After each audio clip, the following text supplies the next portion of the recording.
kemudian nge-gym di bulan pertama Januari rajin-rajin gitu ya. Kemudian di Februari itu sudah mulai hilang, sudah mulai kendor lagi gitu ya. Dan berhasil ya masuk ke kota Madinah. Apa yang beliau lakukan bukan mengadakan seremonial bla bla bla gitu ya, euforia yang berlebihan tidak, atau istirahat yang berkepanjangan tidak, tapi Rasulullah langsung membuat sebuah sistem. Kita semangat di momen awal gitu ya, tetapi momen itu adalah emosi, momen itu adalah perasaan, dan perasaan emosi itu bisa berganti-ganti, tidak selamanya menyala gitu ya.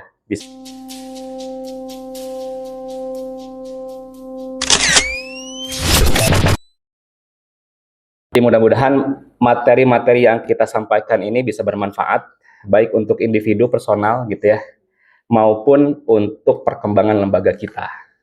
Jadi ini sequel ya yang terus bersambung, yang mudah-mudahan bisa membawa perkembangan baik individu maupun di tataran lembaga kita insya Allah ya. Hari ini tanggal berapa?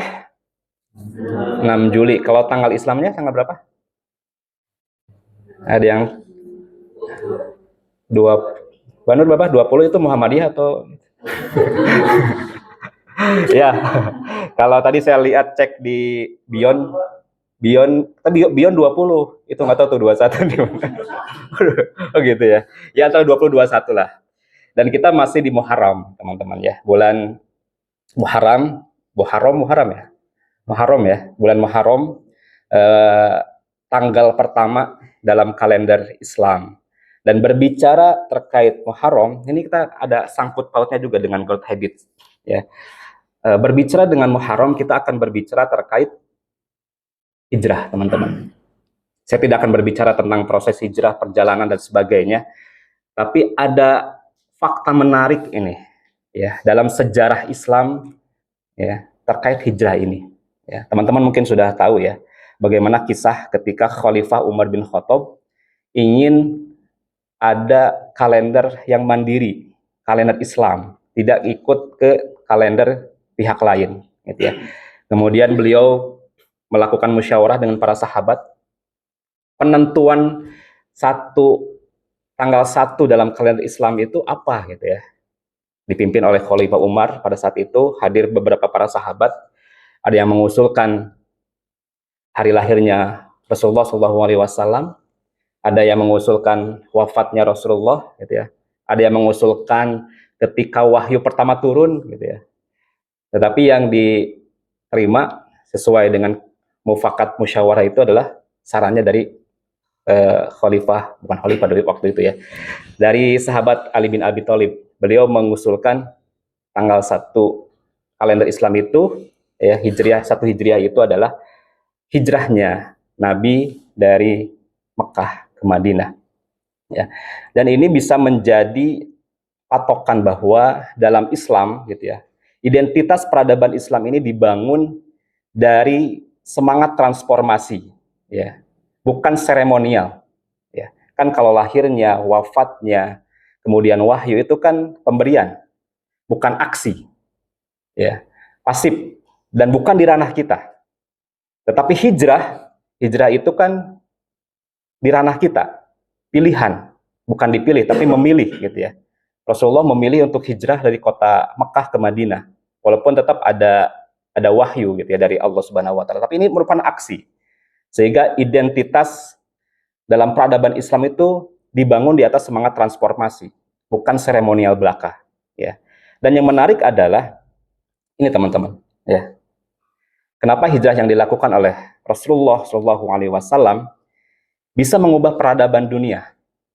Ya, kita ketahui ya, dari mulai hijrah, silakan parasit, dari hijrahnya Rasulullah SAW, ya, beliau sampai ke Madinah, perjalanan cukup melelahkan, ya, 8 hari beliau berjalan bergantian, ya, kadang naik unta, kadang berjalan, gitu ya, dengan berbagai bahaya yang mengintai, dan berhasil, ya, masuk ke kota Madinah.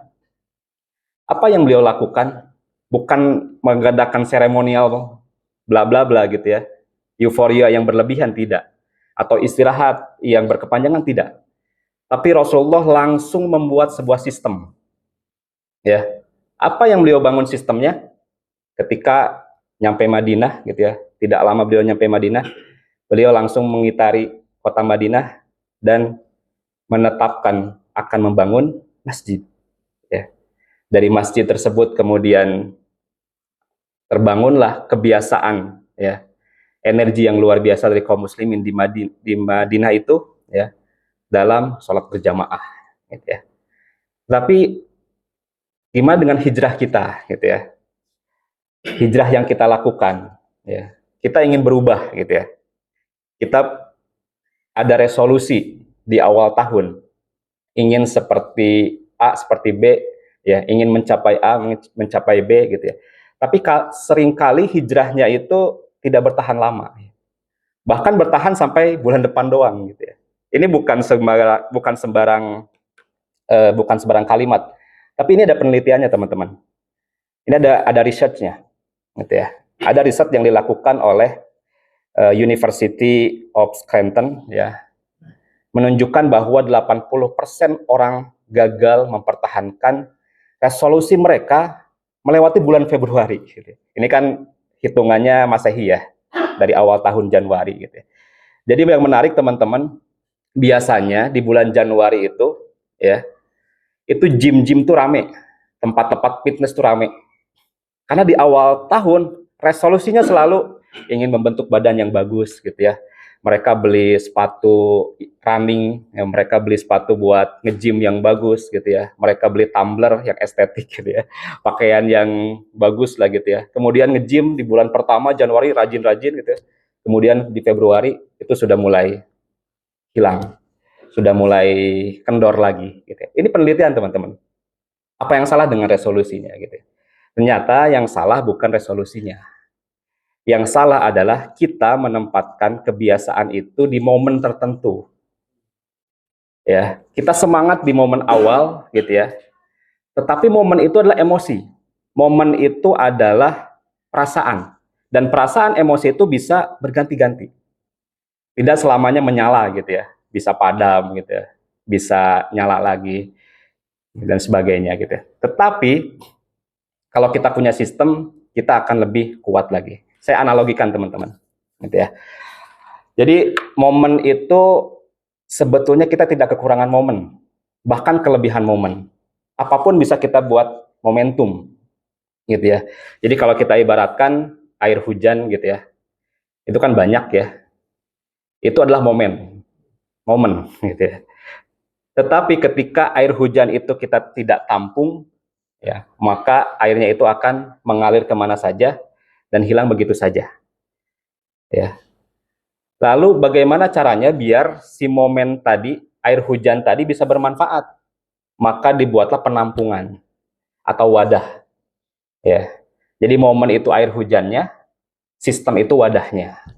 Dari wadah itu kita bisa menampung air, dari air tersebut kita bisa digunakan untuk hal-hal yang bermanfaat. Ya. Bahkan mungkin kalau skala besar dari air itu bisa menggerakkan listrik dan sebagainya gitu. Itu kan sistem gitu ya. Jadi masalah kita itu adalah tidak ada sistem yang menangkap energi dari momen itu dan mengubahnya jadi tindakan yang berkelanjutan. Ya.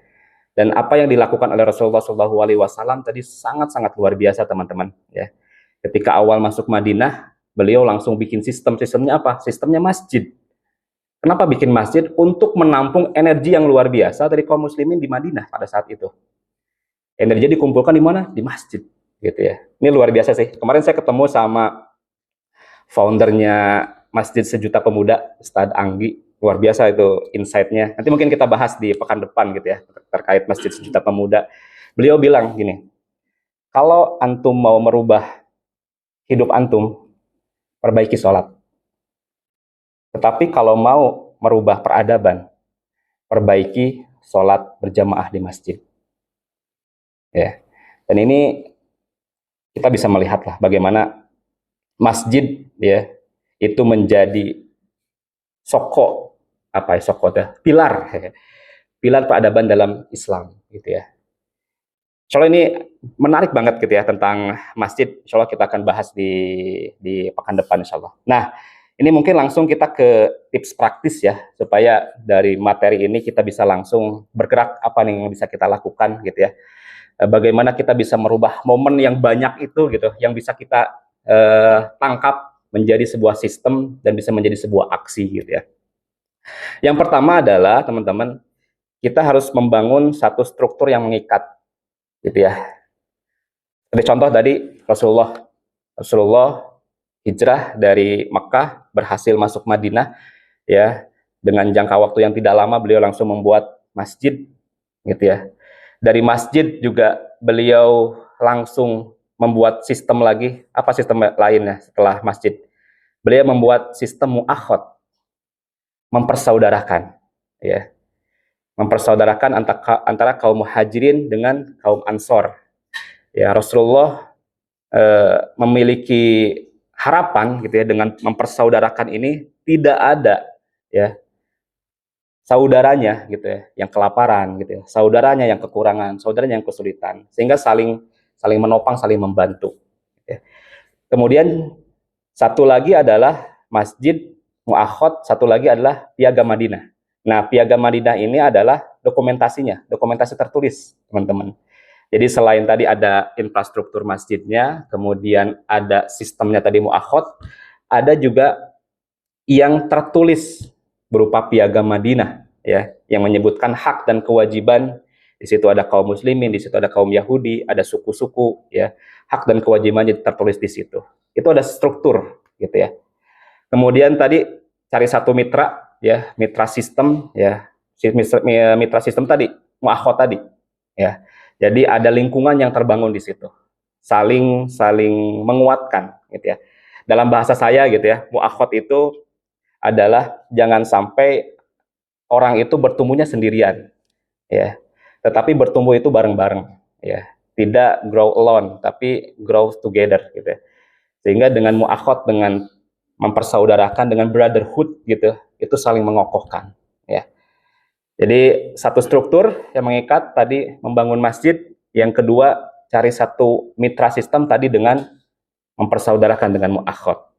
Nah, bagaimana aplikasinya dalam pekerjaan ini bisa juga kita aplikasikan teman-teman dalam aktivitas pekerjaan kita sehari-hari ya.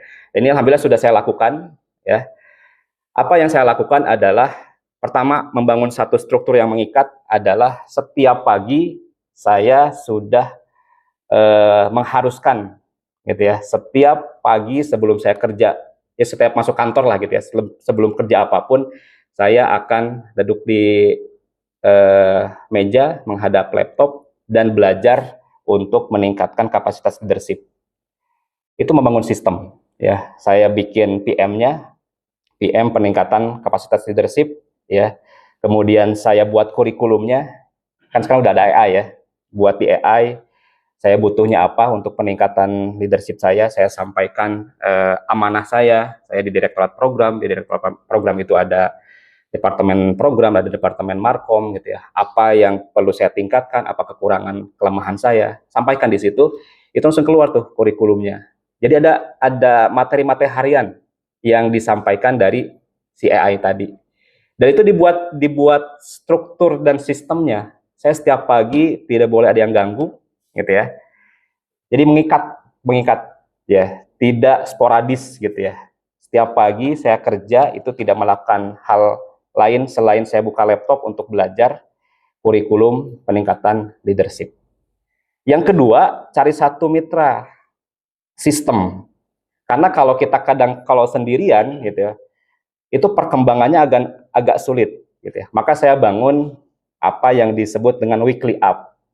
Setiap Senin ya, 1 minggu sekali saya akan mengumpulkan leader di direktorat saya, ada Mas Ibnu, ada Mbak Mita gitu ya, untuk aligning gitu ya. Jadi tidak sendirian gitu ya, tapi saya mengajak juga second layer pemimpinnya untuk bisa berkembang juga gitu. Jadi setiap Senin itu kita tetapkan ya, ada namanya weekly up setiap jam 9 sampai jam 10 gitu ya. Itu harus gitu ya. Kalaupun ada yang lain-lain kayak tadi ada tamu, saya bilang kalau bisa di atas jam 10 ya gitu ya. Karena di bawah jam 10 kita ada pertemuan internal. Karena ini merupakan menurut saya gitu ya, sistem mitra sistem yang bisa saling menguatkan, gitu ya. Tidak sendirian tumbuhnya, gitu. Tapi kita ngajak yang lain juga. Nah, ini juga bisa dilakukan oleh teman-teman, gitu ya. Silakan teman-teman di bagian mana yang perlu ditingkatkan, ya. Silakan belajar, gitu ya. Kemudian cari satu mitra untuk bisa saling mengingatkan, bisa saling menguatkan. Dan konklusinya pada hari ini teman-teman, ya, bahwa pertumbuhan yang nyata itu tidak butuh semangat yang selalu menyala, gitu ya. Kadang kan gitu ya, kita akan bersemangat ketika awal-awal dilakukan, gitu ya. Kita akan semangat ketika kita punya hal-hal dan momen-momen baru, gitu ya. Kita semangat ketika beli sesuatu yang baru, gitu ya.